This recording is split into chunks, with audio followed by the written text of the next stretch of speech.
प्यारे बच्चों, आज हम परफेक्ट टेंस के नाम से स्पेशल नियम पढ़ेंगे।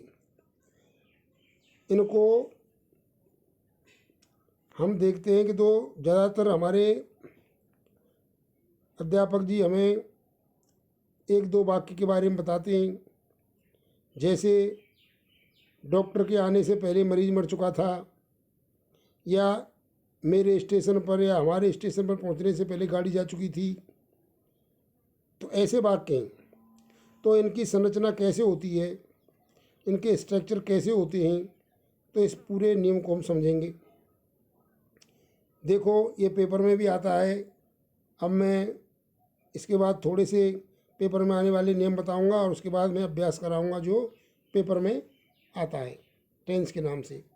तो ये पॉइंट भी उसमें इम्पोर्टेंट है, इसलिए है तो ये कुछ भी नहीं। एक तरफ हमें अगर वाक्य में आफ्टर या बिफोर लगे हुए हों, एक तरफ हैड आ जाता है यानी पास्ट परफेक्ट आ जाता है, दूसरी तरफ पास्ट इंडेफिनिट आ जाता है। इस तरह से अध्यापक पढ़ा लेते हैं। लेकिन मैं इसका चाहता हूँ कि आप पूरा ढंग से सीख जाएं और किसी भी वाक्य को आप बना सकें। तो ये मैं सिखाना चाहता हूँ। इसके 4 नियम हैं। नंबर 1, सबसे पहले हम देखते हैं कि वाक्य में काम कौन सा पहले हो रहा है। तुम जानते हैं वाक्य में 2 काम होते हैं।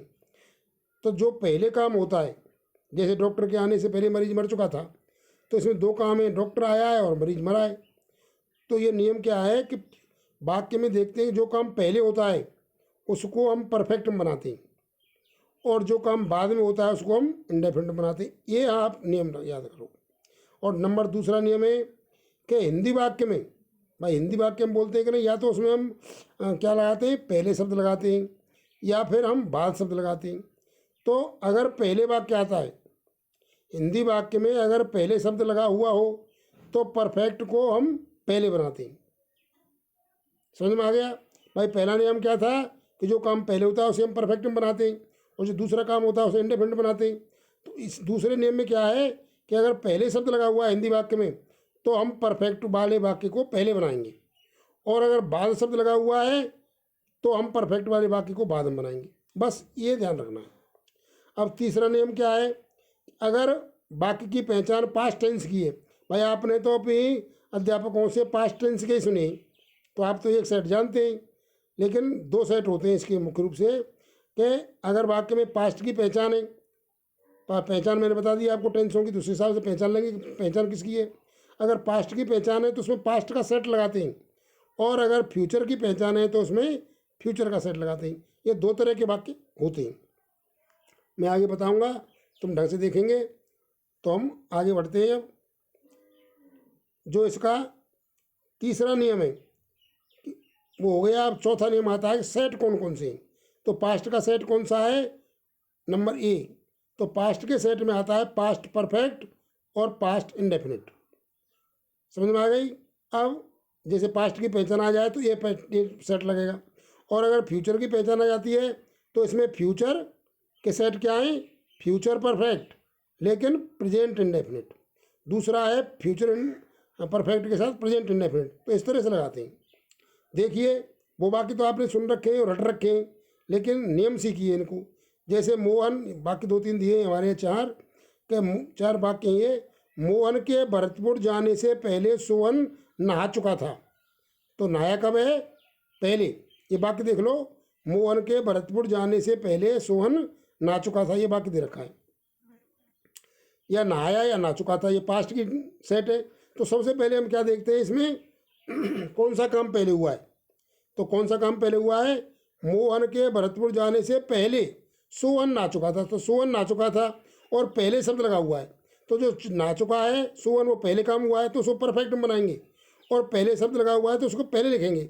देखो, Sohan had bathed, Sohan had bathed before Mohan went to Bharatpur. ये हो गया, यानी जो पहला वाक्य पहला काम हुआ है उसे हम परफेक्ट में बनाया है हमने, और पहले शब्द लगा हुआ है तो उसको परफेक्ट को पहले लिखा है, और जो दूसरा वाक्य काम हुआ है उसे इंडेफिनिट बनाया है और उसको बाद में लिखा है। अब दूसरा यही वाक्य दोबारा से देखो, मोहन के भरतपुर जाने के बाद सोहन नहाया। अब इसमें सोहन बाद में नहाया है, तो पहला काम कौन सा हुआ है इसमें कि मोहन भरतपुर गया है, लेकिन बाद शब्द लग रहा है, तो मोहन भरतपुर गया है इसको हम परफेक्ट में बनाएंगे, लेकिन बाद में बनाएंगे।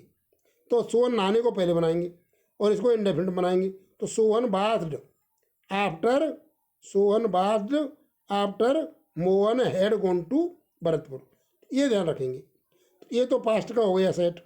अब आता है फ्यूचर का। इसी तरह से देखो, इसी को हमने फ्यूचर में लिखा है, मोहन के भरतपुर, ये देखो तीसरा वाक्य, मोहन के भरतपुर जाने से पहले सोहन नहा चुका होगा या नहाया होगा।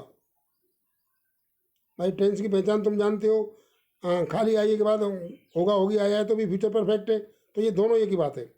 तो इसमें क्या है कि पहले कौन सा काम हुआ है, सोहन नहाया है, तो सोहन नहाने को हम फ्यूचर परफेक्ट में, फ्यूचर क्या है तो इसमें फ्यूचर का सेट लगेगा। आपने नहीं सुना होगा अभी ये वाक्य, लेकिन ये ऐसे ही पेपर में भी तुम्हारे में ज़्यादातर पास्ट वाला सेट ही आता है। इसको आप देखो, लेकिन आप बनाने के लिए मैं एक साथ ही पढ़ा देता हूँ तो एक साथ ही हो जाता है।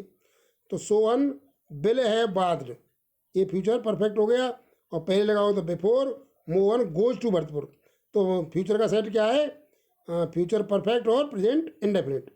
तो ये दूसरा वाक्य देखो इसका ही, मोहन के भरतपुर जाने के बाद सोहन नहाएगा, ये भी फ्यूचर का है, लेकिन इसमें क्या है, पहला काम क्या हो रहा है, मोहन के भरतपुर तो जाने के बाद, तो मोहन भरतपुर जाएगा, ये परफेक्ट में बनेगा, लेकिन बाद शब्द लगा हुआ है तो ये बाद में बनेगा। और सोहन नहाना ये पहले बनेगा लेकिन इंडेफिनिट बनेगा। तो सोहन बाथ्स, क्योंकि प्रेजेंट इंडेफिनिट है, और साधारण वाक्य तुम जानते हो, Sohan baths after Mohan will have gone to Bharatpur. इस तरह से इनको याद करेंगे। और ये पेपर में ज़्यादातर परफेक्ट क्या आता है कि आफ्टर या बिफोर वाक्य में लगी हुई हो, और एक तरफ पास्ट इंडेफिनिट का टेंस आ जाए तो दूसरी तरफ पास्ट परफेक्ट का लगेगा। ये मेन रूप से आता है। पास्ट परफेक्ट का लगा हुआ हो आफ्टर बिफोर में तो एक में पास्ट इंडेफिनिट का लगेगा। इस तरह से तुम टेंस में से पहचानेंगे, और मैंने इसे यहाँ बता दिया, ढंग से बना भी सकते हैं तुम। तो ये सीखेंगे, आगे बढ़ेंगे। धन्यवाद।